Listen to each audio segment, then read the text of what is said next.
राम राम जी। आत्म मंथन में आपका स्वागत है।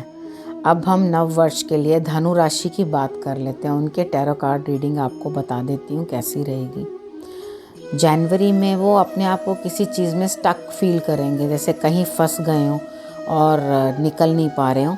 तो सारी सिचुएशंस आपके हिसाब से नेगेटिव ही हो जाएंगी कि आप उस चीज़ से बाहर ही नहीं आ पा रहे हो। तो आप एक काम करना, इस सिचुएशन को हैंडल करने के लिए आप कम से कम शंकर भगवान के ऊपर जाके जल चढ़ाते रहना और आप 8 बादाम ज़रूर वहाँ चढ़ा देना।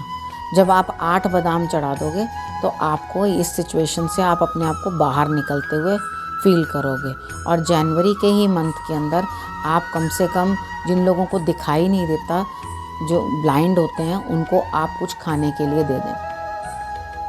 सैटरडे वाले दिन दे दें तो ज़्यादा बेटर रहेगा।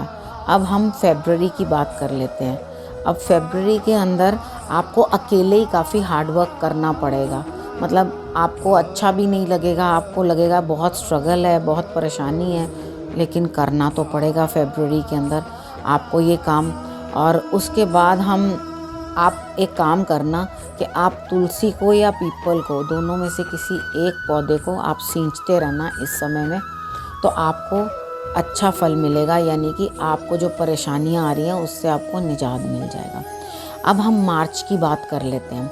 मार्च में आप किसी का ऋण लिया है, किसी के पैसे लिए हैं, वो देना है तो उसको दे के काम ख़त्म करो। क्योंकि जस्टिस यही है कि अगर आपने किसी का पैसा देना है या कहीं देना ही है, आपको दे के ही कोई काम कराना है, तो आपको वो धन तुरंत वहाँ दे देना चाहिए ताकि वो कार्य जो है आपका पूर्ण हो जाए।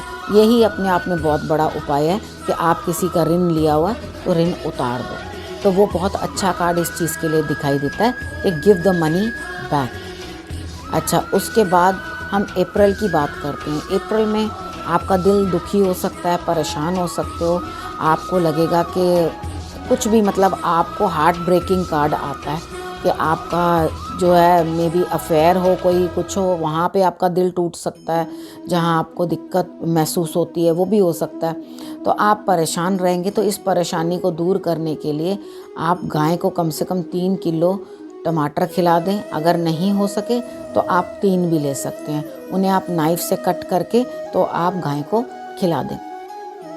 उसके बाद हम मई मंथ ले लेते हैं। आपको कहीं ना कहीं से धन प्राप्त होने के योग बनते हैं। आपको जो धन प्राप्त होगा उसको आप चाहे अपना इन्वेस्ट करो, या आप जैसे, अब धन प्राप्त होने का मतलब ये नहीं है कि कोई कुबेर का खजाना हाथ लगने वाला है। वो आपके हॉरोस्कोप के अंदर जिस जिस भाव में जिस हिसाब से लिखा होता है उसी हिसाब से लेकिन धन प्राप्ति होती है। ठीक है, आप अपना पार्क में भी घूमने के लिए जाया करें सुबह या शाम, और हरी घास पे चलें, तो वो आपके लिए अच्छा रहेगा। और ये उपाय आप करते रहें, ये आपके लिए मई मंथ में बेटर होगा। अब हम जून की बात कर लेते हैं। जून में आपको जिन लोगों से आप काम लेते हो या आपके अंडर जो लोग काम करते हैं, आपको उनसे काम लेने में थोड़ी दिक्कत आएगी। आपको लेबर की परेशानी हो सकती है, यानी कि जो भी आपके अंडर काम करते हैं आपको उनसे काम लेने में कुछ दिक्कत महसूस होगी। तो आप एक काम करें कि 5 बादाम आप अपने वर्कर्स को देते रहें, यानी कि 5-5 ईच हर किसी को। वो आप उनको सैटरडे टू सैटरडे दे दें। अगर उनको नहीं तो आप किसी और को दे सकते हैं। और उसके बाद आप शंकर भगवान पे जल ज़रूर चढ़ाएं, ठीक है। और उसके अंदर काले तिल डाल लें, जिसके साथ आपकी ये वाली समस्या भी समाधान होता हुआ दिखाई देगा कि आपके शनि भी प्रसन्न हो जाएंगे, ठीक है। अब हम जुलाई की बात कर लेते हैं।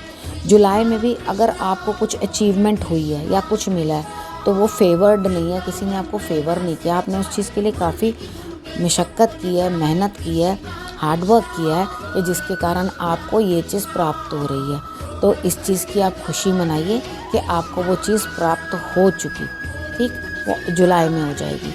उसके बाद हम अगस्त की बात करते हैं। अगस्त में किसी लेडी के थ्रू आपको कोई फाइनेंसेस में भी जॉब या कहीं हेल्प, कहीं ना कहीं आपको फाइनेंसेस की हेल्प लेडी के थ्रू मिलती हुई दिखाई देती है।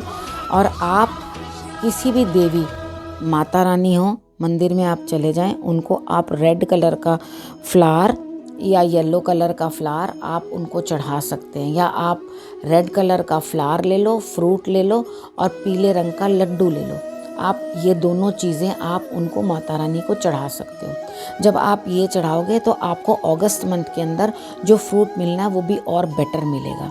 अब हम सितंबर की बात कर लेते हैं। सितंबर में आपको हार्ड वर्क थोड़ा ज़्यादा करना पड़ेगा, तो आपको मे बी के कुछ लड़के या कुछ बहस करके वो चीज़ आपको प्राप्त हो, यानी कि आप उस चीज़ के लिए कुछ मुंह से बोलें या बातों से किसी को वो उस तरह से बोलने की कोशिश करें।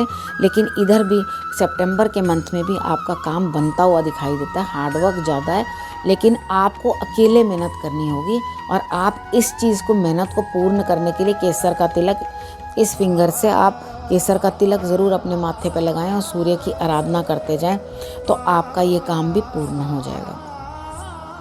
ये मंथ भी आपका ठीक से निकल जाएगा। अच्छा, अब हम अक्टूबर के मंथ की बात कर लेते हैं। तो अक्टूबर के मंथ में आपको पैसा तो प्राप्त होगा, लेकिन आप उस पैसे को थोड़ा संभाल के रखें और फजूल खर्च ना करें। जहाँ नेसेसरी हो वहीं लें, यानी कि बड़ी बड़ी चीज़ें कोई ख़रीदने या उसके लिए ज़्यादा लग्जरी में इन्वेस्ट करने की कोशिश मत करना। उस पैसे को जितनी ज़रूरत है बस उतना ही खर्च करना।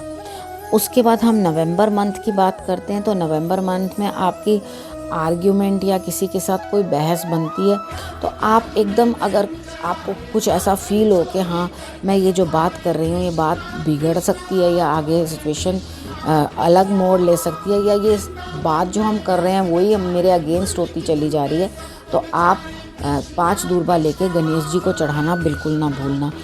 हर बुधवार नवंबर मंथ के अंदर आप ये उपाय ज़रूर कर देना, उसके साथ ही साथ आपको लाभ होता हुआ दिखाई देगा। एक आप तुलसी पे भी आप जल चढ़ाना ना भूलें। जब आप नवंबर मंथ में ये कर दोगे तो ये आपके लिए कार्ड ये भी अच्छा फ्रूट देना शुरू कर देगा। अब दिसंबर मंथ के अंदर आपको इमोशनली कुछ परेशानी आएगी, यानी कि आप दुखी रहेंगे, मानसिक तौर से परेशान रहेंगे। लेकिन एक चीज़ है, जिस भी चीज़ के अंदर आप ज़बरदस्ती की नवंबर में भी आर्ग्यूमेंट्स कर रहे हैं या वो बात कर रहे हैं, मुझे तो लगता नहीं है इस कार्ड को देखने के बाद कि उस सिचुएशन में आपके लिए अब कुछ बचा भी है।